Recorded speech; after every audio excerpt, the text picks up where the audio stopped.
Ayo udah telat. Assalamualaikum warahmatullahi wabarakatuh. Kembali lagi dengan kami di acara Bebas Baper, bincang enak berkualitas dan asik bareng Permira. Sebelumnya perkenalkan dulu, nama saya Ernov Muhammad Ramadan. Saya sebagai pembawa acara dalam diskusi Bebas Baper kali ini. Saya mahasiswa dari Kazan Federal University Kota Kazan, Rusia. Saya di sini tidak sendiri, saya ditemani oleh narasumber kita dan moderator kita. Narasumber kita yang akan mengisi acara Bebas Baper kali ini sampai 60 menit ke depan. Saya akan perkenalkan dulu narasumber kita bernama Kak Riki Alfaray. Beliau sebagai dokter dan akademik influencer. Dan moderator kita bernama Dianita Eka Saptarini, mahasiswa Kazan Federal University Kota Kazan, Rusia. Tema Bebas Baper kali ini adalah memperingati kesehatan dunia. Dari temanya aja sudah menarik nih bagi kawan-kawan yang memiliki pertanyaan dan kemudian ingin bertanya. Silahkan bertanya pertanyaan kalian di kolom komentar di bawah ini, nanti akan dibahas di sesi pertanyaan oleh narasumbernya secara langsung. Berikutnya, saya persilahkan kepada moderator kita, Dianita Eka Saptarini, untuk memulai acara Bebas Baper kali ini. Selamat menikmati. Halo, Assalamualaikum warahmatullahi wabarakatuh. Selamat sore waktu Kazan dan selamat malam waktu Indonesia bagian Barat. Nama saya Dianita Eka Saptarini, mahasiswi kelas persiapan bahasa di Kazan Federal University. Nah, kali ini di Bebas Baper kali ini kita kedatangan tamu spesial nih. Tapi sebelumnya saya akan bacakan CV-nya terlebih dahulu. Riki Indra Alfaray, atau yang lebih akrab disapa Riki Alfaray sesuai nama Instagramnya. Beliau adalah seorang dokter, alumni Fakultas Kedokteran Universitas Airlangga, Surabaya, dan dikenal sebagai dokter dan akademik influencer.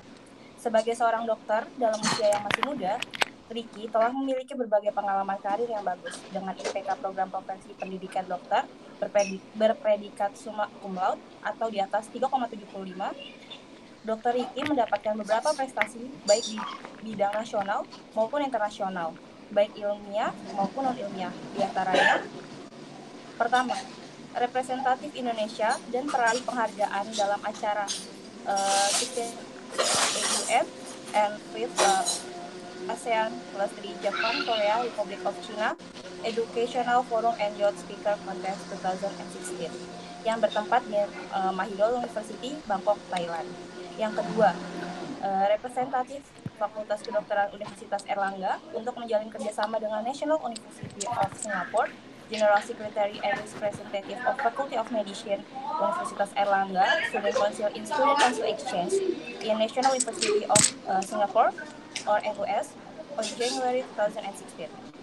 Dan yang tiga, representative of Indonesia and Indonesian project speaker about tuberculosis in Indonesia on International Work Student Environment Network Global Summit 2015 in Perth, Western Australia on July 2015. Dan beberapa representatif lainnya. Dan beliau juga adalah staf ahli atau Vice President External and Staff Ahli Public Relation pada pengurus harian nasional ISMKI periode 2015-2016. Beliau juga merupakan pembicara pada berbagai acara universitas regional maupun nasional. Selamat malam Kak Riki. Halo, selamat malam. Baik, alhamdulillah. Gimana Kak? Kayaknya lagi sibuk banget ya Kak. Iya, ini aja lagi di bandara.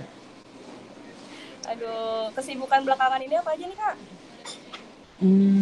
Mungkin sekarang ini lebih ke arah, kan sekarang jadi dosen asisten di Muhammadiyah Surabaya, sama ikut beberapa juga kayak kegiatan ilmiah gitu. Terus juga lagi mau mempersiapkan buat keberangkatan sekolah lagi, sama juga ngisi-ngisi acara. Jadi ini tadi sore ini tadi aja habis ngisi acara, terus habis itu besok itu bakalan ngisi acara lagi gitu. Jadi makanya malam ini langsung flight ke Jakarta. Nah kan kita tahu nih Kak Riki tuh padat banget jadwalnya. Gimana sih Kak time manajemennya tuh Kak supaya nggak nabrak-nabrak gitu. Terus kayak gimana cara mengatur stamina juga biar tetap fit di segala acara. Kalau aku sih yang penting tercatat rapi ya. Tercatat rapi. Jadi kalau misalkan sudah ada satu janji, kita udah plot sama janji itu, ya udah nggak usah janji yang lain.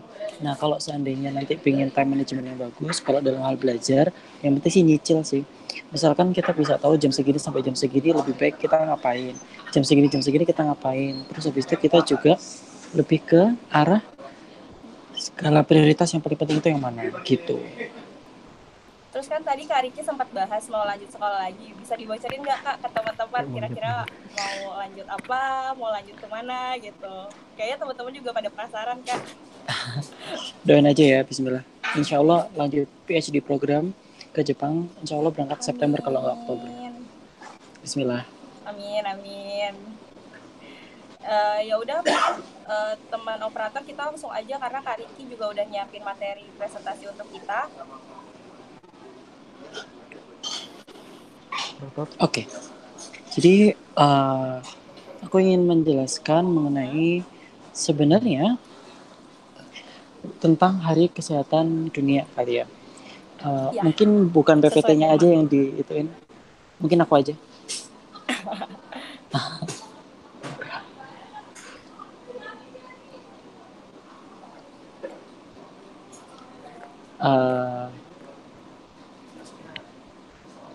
Ya itu adalah aku. Alhamdulillah aku adalah lulusan dari Fakultas Kedokteran Universitas Erlangga Surabaya dan sekarang lebih dikenal orang sebagai akademik influencer kali ya, sama health influencer. Udah, gitu aja. Mungkin lebih ke arah ke wajahku kali ya. PPT-nya ntar aja. Nah, jadi ceritanya adalah hari ini adalah Hari Kesehatan Internasional. Dimana kalau misalnya kita tahu Hari Kesehatan Internasional itu jatuh pada tanggal 7 April 7 April tiap tahunnya annually. Nah, kalau misalkan Hari Kesehatan Nasional itu setiap negara itu memiliki harinya masing-masing, yaitu kalau misalkan di Indonesia itu tanggal kalau nggak salah tanggal 12 November. Kalau misalkan di negara lain itu memiliki kesehatan masing-masing. Nah, Hari Kesehatan Nasional itu sendiri tujuannya adalah bukan untuk kayak sekedar seremonial, tapi juga mengingatkan kita semua bahwa berbagai macam penyakit itu masih tinggi di Indonesia. Aku kasih contoh aja, misalkan TB. Indonesia itu nomor 2 dengan kasus TB paling banyak di dunia. Terus yang lain, CA cervix, CA mama dan lain sebagainya. Kebetulan sore tadi aku habis ngisi acara di Surabaya mengenai Hari Kesehatan Internasional juga, tapi mereka lebih bahas mengenai kanker yang dirasakan oleh Oma Zaman Now. Nah, di situ banyak banget sharing-sharing ilmu. Nah, inginnya adalah momentum di Hari Kesehatan Internasional ini banyak pihak-pihak, terutama kita sebagai generasi milenial, yang bisa sharing mengenai pengetahuan kita, yang bisa juga menyadarkan masyarakat mengenai bahwa Indonesia itu masih menghadapi berbagai macam persoalan di bidang kesehatan, nggak hanya di asuransi dan lain sebagainya. Nah, pemerintah kita sendiri sudah berusaha keras untuk membantu menyelesaikan permasalahan kesehatan. Tetapi kalau misalkan masyarakatnya sendiri masih ada stigma, masih ada persepsi yang kurang, masih ada pengetahuan yang kurang, maka percuma usaha pemerintah tadi tidak akan optimal kalau seandainya masyarakatnya itu kurang dalam perception, knowledge, sama masih ada stigma. Nah, tugasnya siapa sih untuk menghilangkan itu semua? Itu adalah tugasnya kita sebagai generasi muda. Gitu.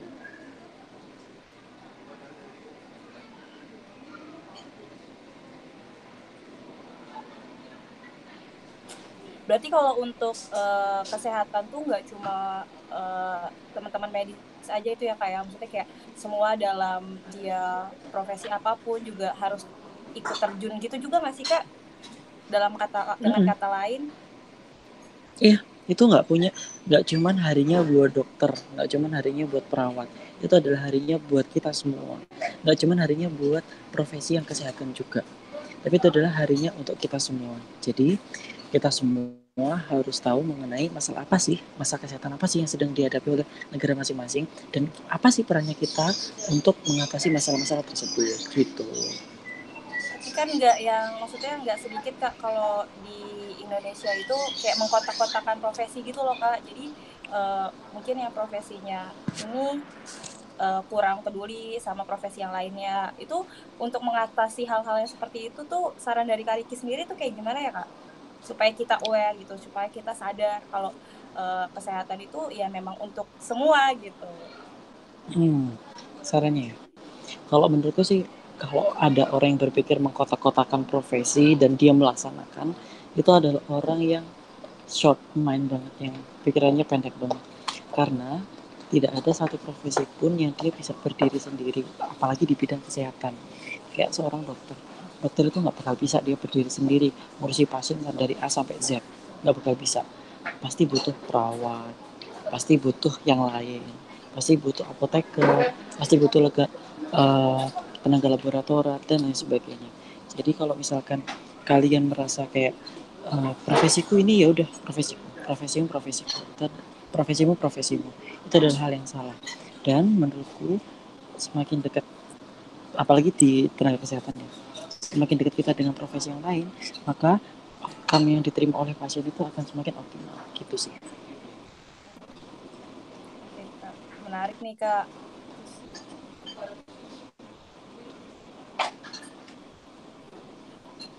Mungkin bisa Sorry, dilanjut, itu yang Kak. ditampilin bukan PPT kan? Yang di YouTube. PPT-nya kecil sih, Kak. Maksudnya, tapi PPT-nya mau dibuka aja atau ditutup, Kak? Ini. Ditutup aja. Kita sharing aja berarti ya. Iya. Gimana?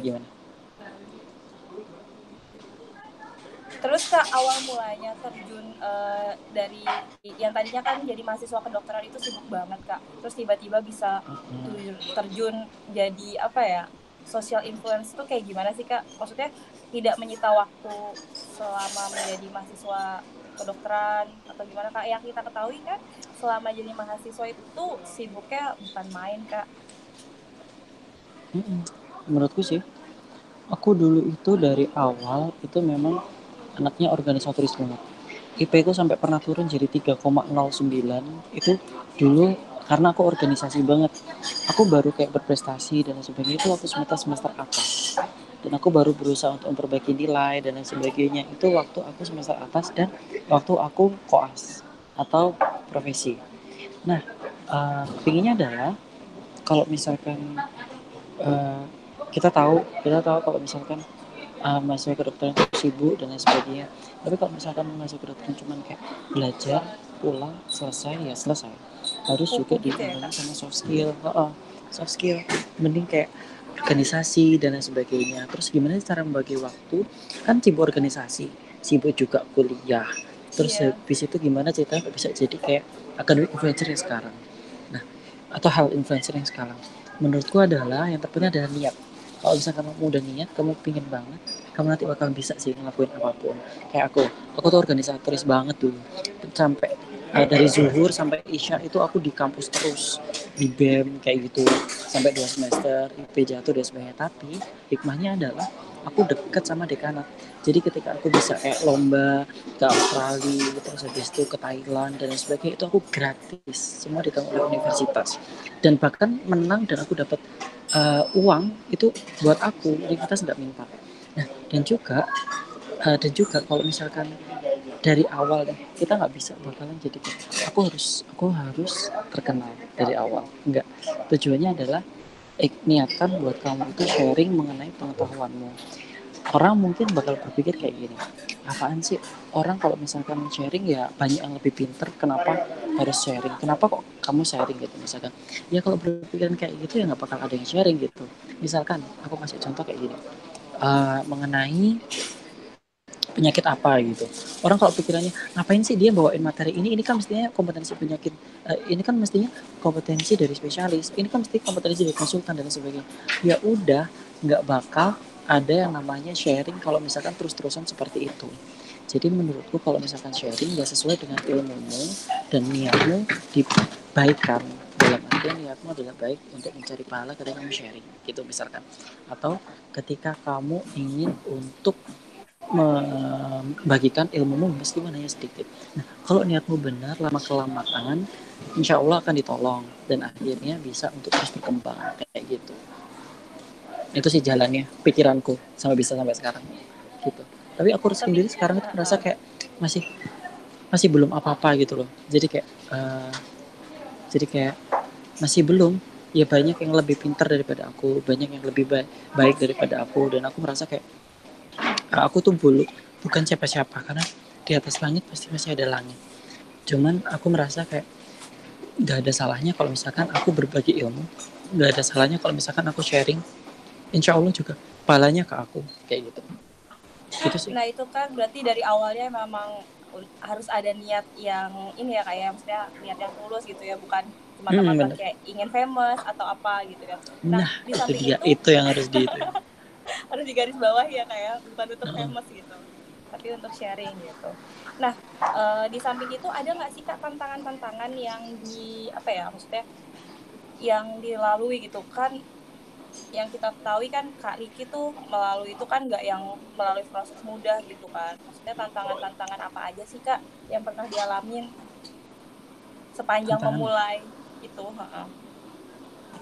Kalau tantangan sih ya dulu waktu awal-awal sih pasti kayak kayak mungkin ya pertama itu dulu ekonomi, maksudnya bukan dari keluargaku yang kurang mampu atau enggak, tapi setiap anak pasti berpikir kayak aku masih minta orang tuaku, kalau misalkan aku mau kayak berprestasi kayak ke luar negeri dan sebagainya, biayanya kan gak dikit, sungkan gitu sama orang tua. Nggak usah berpikiran kayak gitu, uang itu insya Allah bakal ada aja ketika kamu mau berprestasi, itu yang pertama. Nah, yang kedua, tantangan yang kedua, ketika kamu udah mulai berprestasi, kamu pasti jatuh bangun. Orang cuma ngeliat dari wajah doang, kayak gitu. Wajahnya bagus dan sebagainya. Tapi orang nggak bakal pernah ngeliat di punggung kita itu ada berapa banyak luka, ada berapa banyak perjuangan kita, jatuh bangunnya kayak gimana. Aku sendiri pernah kok kalah lomba, terus habis itu kayak ditolak jadi representatif dan sebagainya. Tapi aku terus coba waktu itu. Atau pernah juga diterima, tapi karena biayanya terlalu besar, makanya biaya perjalanan dan sebagainya terlalu besar, makanya aku nggak ambil. Itu pernah, semuanya pernah dilalui. Nah, kalau orang cuman kayak sekali coba terus gagal, terus dia menyerah, ya nggak bakal jadi apa-apa gitu. Itu yang kedua. Yang ketiga, ketika kamu sudah memperoleh beberapa hal gitu, jangan sombong. Toh kamu serendah hati atau sebaik apapun kamu, pasti ada yang mencibir gitu kan. Nah, itu juga terjadi juga. Uh, aku bahkan gak kenal sama dia, aku bahkan gak pernah punya masalah sama dia, tapi ada yang nyeletuk kayak gini. Apaan sih apaan sih Ricky, dia dokter, aku dokter, tapi aku nggak pernah pamer di sosial media kalau misalkan aku dokter, kayak gitu. Terus uh, terus kayak, tapi asalkan niatmu baik, semuanya itu insya Allah menjadi berkah. Dan temanku yang tahu kalau misalkan ada yang nyeletuk kayak gitu, justru temanku yang bela. Kalau aku kan tiba-tiba orang yang kalau misalkan ada yang nyeletuk kayak gitu, aku aku uh, aku cuma diem. Tapi justru malah temanku yang nggak terima. Apaan sih? Ya kalau kamu, dia justru yang malah kayak labrak orang yang itu. Tapi kayak karena aku nggak punya masalah, nggak punya apa-apa, tiba-tiba dia bilang kayak gitu, aku sih diemin aja. Cuman istilahnya asalkan niatnya baik, ya insya Allah nanti jadinya baik, kayak gitu. Ada aja orang yang bakalan dukung kamu, gitu sih. Ya, tapi itu cuma satu dua kok, lebih banyak yang sayang sih. Kayak lebih banyak yang support gitu ya Kak ya, lebih banyak yang Bener banget. mendukung gitu. Nah maksudnya untuk awal ininya Kak, maksudnya kita kan kadang suka cari apa ya, cari tempat untuk kita pertama mulai. Nah Kak Riki tuh pertama banget mulainya tuh gimana sih Kak, selain organisasi gitu, tiba-tiba bisa jadi berprestasi itu kan kayak harus ada ininya loh Kak, apa ya, harus ada kesempatannya kan. Step-stepnya gitu ya.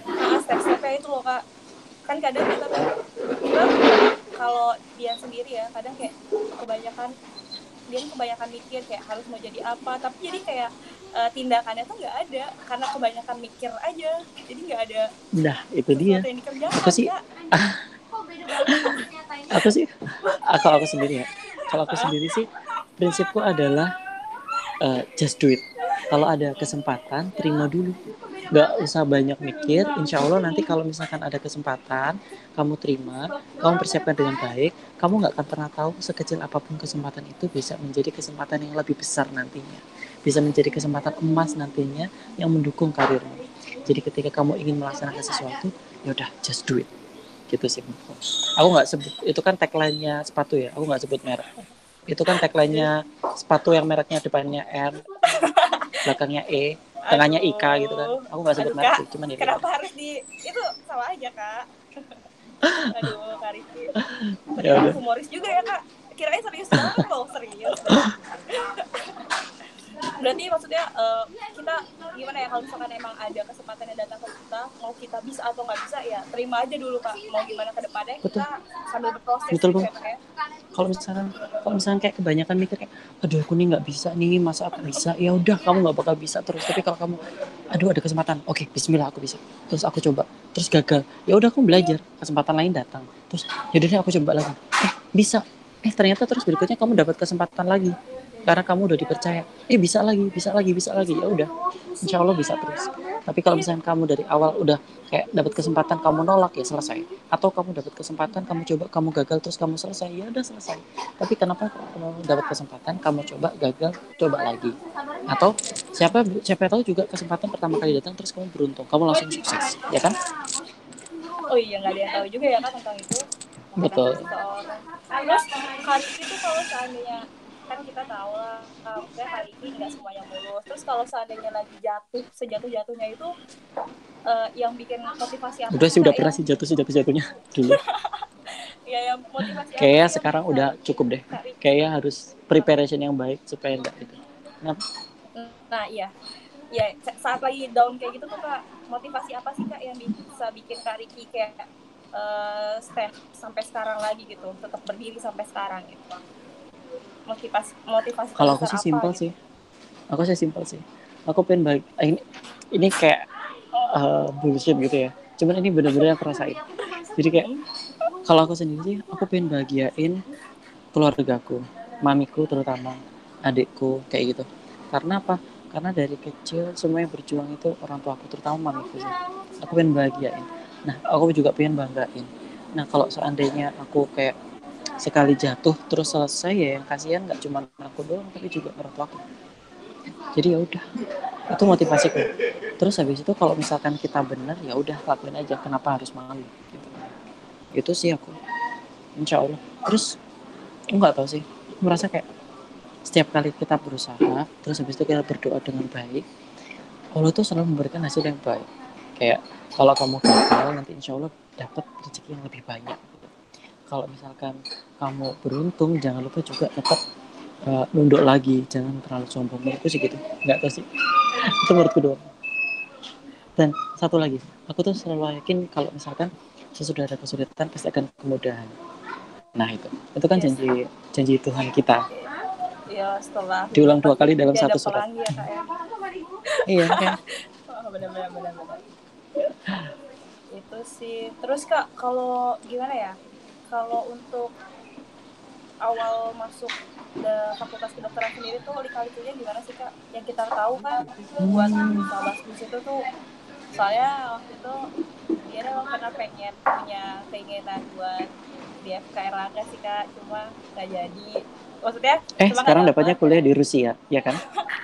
Jadi Alhamdulillah. jadi Iya sih kalau bener Kak. misalkan, jadi Bersyukurnya di aku situ Kak. sendiri, aku sendiri tuh kayak dulu waktu mau masuk FK UNER, aku tuh ngerasa kayak mungkin nggak ya, lihat nilaiku segini, aku tuh bukan peringkat satu paralel sekolah gitu, enggak. Peringkatku itu di kelas juga juga nggak pernah peringkat satu, cuma peringkat dua tiga gitu.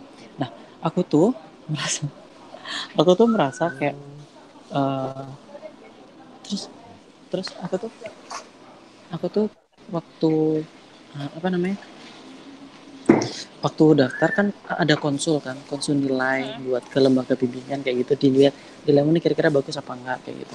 dan aku dan aku waktu itu, waktu konsul, dibilang apa, dibilang nggak mungkin ini kamu kayaknya nggak mungkin masuk. Udah dipatahkan Terus aku dulu Kak. udah dipatahkan semua. Terus akhirnya apa yang aku lakukan, aku berdoa Bismillah dan aku tetap berusaha buat masuk. Waktu itu aku mau daftar ITB sama UFK UNER, cuman aku milihnya kayak UFK UNER. Terus habis itu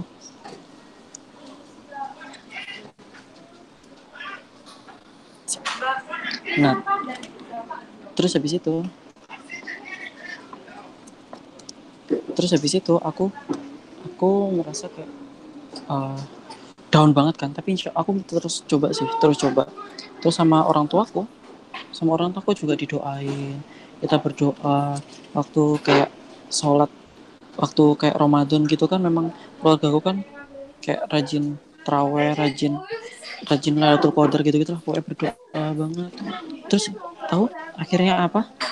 Kayak ternyata diterima waktu itu undangan itu cuma satu sekabupaten kotaku. Kabupaten dan kotaku cuma satu. Keren. Terima kasih. Makasih. Jadi kayak kamu nggak akan pernah tahu, kamu nggak akan pernah tahu kapan Allah memberikan rezeki yang paling baik. Itu sih menurutku. Jadi aku Tapi jadi rada banyak ceramah ya di sini. nggak apa-apa kak, jadi Kayak gitu. sharing kan. Kayak kamu juga kan, kayak kamu juga. Kamu belum belum berkesempatan di sana, tapi sekarang kamu bisa kuliah di Rusia, Iya. ya kan? Adik tingkatku juga ada yang hebat. Dia pingin ke kedokteran, tapi dia belum keterima. Dia udah coba berbagai macam kedokteran. Dia Iya telat kak. tahun dan sebagainya. Akhirnya dia jadi ketua BEM di salah satu fakultas kedokteran. Asalkan kayak berusaha terus sih, ya insya Allah bisa sih. Gitu. Iya sih kak, kemarin tuh emang bener-bener kayak pengen banget masuk Erlangga kak. Terus kayak semuanya mandiri dicobain SBM. Sampai akhirnya tuh di Udayana kak. Tapi apa sih, dapat keperawatan kan, sempat 1 semester juga di sana. Terus tapi anaknya emang ngeyel sih kak, Dian tuh akhirnya nyoba lagi. Terus alhamdulillah dapet di sini. Ya udah akhirnya di sini kak. Ya udah gitu. Tuh kan kamu aja bisa dapat berkah yang gede kayak gitu.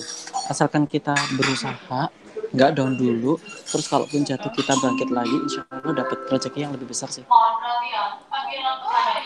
Terus tapi kan ini nih kak, yang ditakutin teman-teman kedokteran di sini tuh untuk masuk ke Indonesia katanya penyetaraannya agak sulit. Itu gimana ya kak? Maksudnya menurut kakak itu gimana ya? Karena kita juga benar-benar belum ada yang tahu tentang sistem itu kak. Mungkin teman-teman Kalau yang misalkan jadi dokter luar, sih memang paling bagus kan di Indonesia. ya, Karena di Indonesia yang paling tahu penyakit dan sebagainya. Kalau iya, kayak misalkan yang aku tahu spesialis ya, spesialis dari misalnya dari Filipina dan sebagainya. Kalau masuk di Indonesia itu penyetaraan lagi, memang ada kuliah iya. kayak 2 tahun, tapi nggak full kuliah. Atau ada ujiannya, kayak harus di ujian nasionalkan lagi, kayak gitu sih. Jangan khawatir sih. Itu Ini sih udah yang kelas. teman-teman ini sih kak, yang teman-teman pusingin sekarang tuh kayak nanti kita untuk balik lagi ke Indo tuh susah atau enggak, untuk ngabdi ke Indo tuh susah atau enggak, karena kan yang kita tahu kita jauh-jauh sekolah ke sini kan sebenarnya niatnya memang untuk bangun Indo lagi kan. Cuma ya Benar. itu kak, tentang izin praktek di sananya sulit Sorry atau mas, enggak itu sih kak. bisa di take away. Take away. Makasih. Ya gitu. Menurutku apa yang kalian lakuin sekarang itu udah bener sih, lanjutin aja. Masalah nanti kalian kayak disetarain atau apa, masalah terakhir yang penting ada lulusan, kan ada lulusan Rusia, keren kan. Berarti awalnya juga Kak Diki nggak nyangka ya kalau misalkan akan masuk, maksudnya akan menjadi salah satu keluarga besar FK UNER. Enggak sih, nggak merasa sih. Dan jadi anak dari FK UNER itu kayak Heeh. apa ya, ya ada bangga, cuman nggak untuk disombongkan, karena banyak FK yang lebih bagus. Bukan banyak sih, FK UNER kan nomor 3 se Indonesia, cuman Iya. ya di atas langit masih ada langit gitu lah. Jangan sekolah sekolah dimanapun dengan prestasi sebanyak apapun, ya menurutku sih nggak ada yang perlu disombongkan gitu. Itu sih menurutku, dan aku sendiri ngerasain itu gitu deh. Sorry aku lagi sama kalian packing. Iya, nggak apa-apa Kak. Terus untuk ini Kak, untuk maksudnya kan Kakak tuh juga aktif di mana-mana gitu kan. Terus untuk naikin IPK lagi tuh kan gimana sih Kak? Karena kan tadi juga di awal Kakak pernah bahas benar-benar gara-gara organisasi sampai turun banget Kak. Terus itu Kakak mungkin off dulu organisasinya atau tetap organisasi cuma Aku lanjut mengurangi kok gitu. organisasi sampai selesai, tapi aku bagi waktu kapan aku harus belajar, kapan aku harus organisasi. Akhirnya kayak pokoknya sehari 1 jam aja belajar daripada nggak belajar sama sekali gitu. Terus setelah selesai organisasi baru aku ngebut lagi cari IP Kakak flash jam berapa gitu. nih Kak? 21.30. Cuman ini kafenya yang aku ini udah tutup. Oke. Lanjutin Berarti aja nggak tetap apa-apa. iya, berarti tetap di ini ya Kak, Makasih. maksudnya di sela-sela kesibukan itu tetap harus setidaknya belajar gitu ya Kak ya. Yes, betul. Nggak ada yang ketinggalan. Oke, Kak, untuk setuju. meregulasi itu sulit nggak sih Kak? Maksudnya kita tahu kadang mood kita tuh naik turun atau enggak kadang kayak aduh lagi benar-benar banyak masalah. Itu tuh ngatur perasaan-perasaan yang kayak gitu tuh gimana sih Kak biar tetap fokus gitu loh. Kalau emang kewajiban kita tuh Maaf ya, ya Dek. belajar ya belajar gitu. Hmm, halo?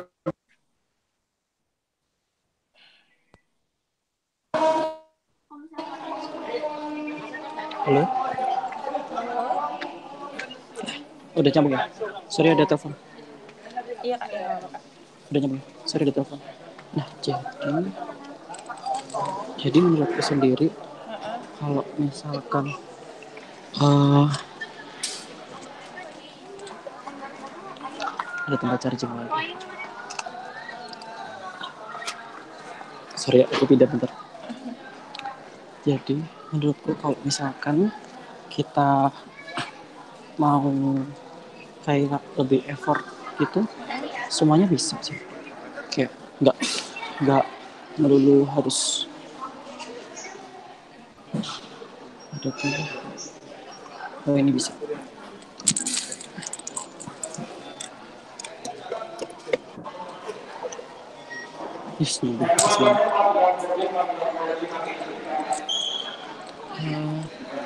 Wait, apa tadi pertanyaannya? Sorry. Jadi gini Kak, kan kalau di masa kayak gitu kan kita juga kadang moody gitu Kak. Kadang moodnya naik, moodnya turun gitu. Tapi gimana kayak meregulasi itu gitu Kak. Jadi kayak walaupun mood kita naik turun tapi kita tetap ya itu fokus kalau Konsisten. kita konsisten gitu. Kalau kamu nggak konsisten, kamu nggak bakal dapat apa yang kamu inginkan. Tapi kalau kamu, tapi kalau misalkan kamu eh terlalu fokus pada satu hal, nggak multitasking, kamu juga cuma satu dikit hal gitu loh. Jadi kalau misalkan kamu mau konsisten, ya ingat tujuan awalmu apa. Tujuan awalmu adalah pingin sesuatu yang lebih besar. Apa keinginan itu? Terngiang-ngiang terus. Nah, kalau misalkan itu terngiang-ngiang, insya Allah bisa konsisten. Asalkan bisa bagi waktu. Jangan males gitu. Konsisten ya. Konsisten tuh dalam artian kayak eh, konsisten tuh misalkan kayak gini. Kamu start sesuatu selesai, terus habis itu kamu startnya doang, tapi kamu nggak lanjutin effortnya. Ya kamu berarti eh, nggak bakal mencapai hasil yang kamu inginkan waktu kamu start gitu loh. Nah, tapi kalau misalnya kamu lanjut terus jatuh bangun tapi lanjut terus, insya Allah nanti hasil seperti apapun bakalan lebih lebih membahagiakan, lebih bagus gitu. Daripada kita nggak nyoba sama sekali ya nggak sih Kak? Yes, Terus betul banget. Daripada kamu nggak nyoba, terus daripada kamu nanti menyesal, penasaran kan? kenapa enggak? Iya sih. Bener banget. Tapi kan kadang gitu sih Kak, bener yang kata Kakak bilang tadi. Kadang tuh orang cuma semangat di awalnya aja gitu Kak. Pas udah di tengah, Iya, kayak udah ketemu susahnya, udah ketemu rintangannya, udah kayak udah ini aja Kak, udah ketelan bumi, udah hilang. bener. Nah kalau misalkan yang kayak gitu-gitu tuh Kak, kan mungkin teman-teman kan kadang ada yang tetap optimis kan, tapi kan kadang juga ada yang udah sekali gagal kayak dia jatuh ya udahlah kayak ngulang lagi tapi ngulang yang lain gitu Itu yang tipikal. ada nggak dapat apa-apa. Iya Saran dari bener, itu kakak tuh tipikal gimana sih orang kak? Indonesia banget. Iya kan makanya ditanyain siapa tahu teman-teman butuh jawaban untuk hal yang kayak gini nih kak. Kalau kamu mau mulai yang lain, gak ada yang salah. Tapi kenapa hal yang setelah kamu gagal itu kamu tinggalkan? Itu yang salah banget. Karena setelah Iya. kamu gagal, kamu tinggalkan, kamu gak bakal dapat apa-apa. Kamu gagal, kamu coba lagi, kamu dapat pengalaman yang berharga. Jadi kamu bisa belajar apa sih yang bikin aku gagal. Tapi kalau misalkan kamu gagal, terus kamu pengen coba hal yang lain, ya hal yang bikin kamu gagal tuh kamu gak bakal dapat apa-apa selain kegagalan gitu. Iya dia nangkep Gitu. berarti. Makanya aku udah Oh, dipanggil deh. oke kak. Iya berarti kita harus off di sini nih kak. Padahal banyak banget ya Mas mau ditanyain. Oke Kak, terakhir nih Kak dari Kakak. Iya, Eh, boleh apa deh? ya, saran buat teman-teman generasi muda sekarang itu apa Kak? Untuk tetap optimis? Gimana? Saran buat tetap optimis? Saran buat teman-teman nih, buat tetap optimis, Oh, buat nggak apa ya? misi ya Mbak, maaf tangan kiri. Untuk nih Kak Iya, terakhir. makasih. Oke. Saranku adalah Mm-mm. kalau misalkan kamu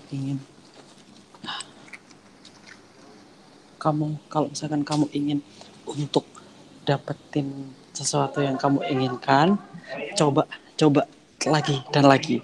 Kalau kamu gagal, selesai di situ ya selesai. Kalau kamu malu terus kamu pengen coba yang lain ya udah selesai di situ. Tapi kalau misalnya kamu gagal, kamu belajar dari kesalahan, kamu coba lagi, gak apa-apa. Itu senang banget. Itu berarti kamu adalah orang yang strong dan keren banget.